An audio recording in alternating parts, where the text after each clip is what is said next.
வயதான வெள்ளைக் கொக்கு நீளமான மஞ்சள் அலகுடன் பசுமையான குளத்தருகே தாமரை இலைகளுடன் சோகமாக நின்று கொண்டிருப்பது.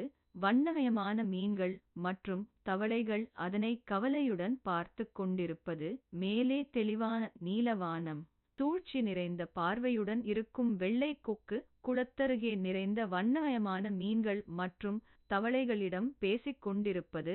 தனது இறக்கைகளை மெதுவாக விரித்து அவர்களுக்கு ஆறுதல் கூறுவதாக நடிப்பது. குளத்தில் வானத்தின் பிரதிபலிப்பு தெரிகிறது.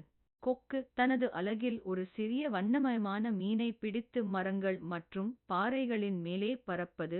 மீன் பயமாக இருப்பது போல தோன்றுவது. பின்னணியில் குளம் தொலைவில் தெரிகிறது. உலர்ந்த புல்கள் சூழ்ந்த பாறை, அதன் சுற்றிலும் மீன்களின் எலும்புகள் குவிந்திருப்பது.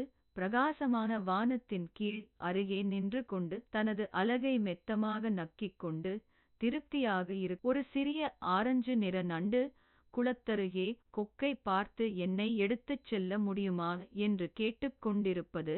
கொக்கு சற்று மகிழ்ச்சியுடன் மற்றும் சுறுசுறுப்புடன் இருப்பது. குளத்திலிருக்கும் மீன்கள் மற்றும் தவளைகள் அதை பார்த்து வானில் பறக்கும் போது நண்டு தனது கொக்குகளால் கொக்கின் கழுத்தை பிடித்து வைத்திருப்பது. கீழே மீன் எலும்புகளின் குவியலை பார்த்து கொண்டிருப்பது. கொக்கு அதிர்ச்சி மற்றும் பயமாக நண்டு தனது கொக்குகளை வலுவாக கொக்கின் கழுத்தில் பிடித்து வைத்திருப்பது. கொக்கு தரையில் விழுந்து கொண்டிருப்பது. அதன் இறக்கைகள் அசைந்து கொண்டிருப்பது. கீழே மீன் எலும்புகள் குவிந்திருக்கும் பாறை தெரிகிறது. இயக்கம் நிறைந்த காட்சி. நண்டு பெருமையாக குளத்தருகே நின்று மீன்கள் மற்றும் தவளைகளுக்கு நடந்ததைச் சொல்வது. மற்ற குளத்தின் உயிரினங்கள் நன்றியுடனும் நிம்மதியாகவும் காணப்படுவது.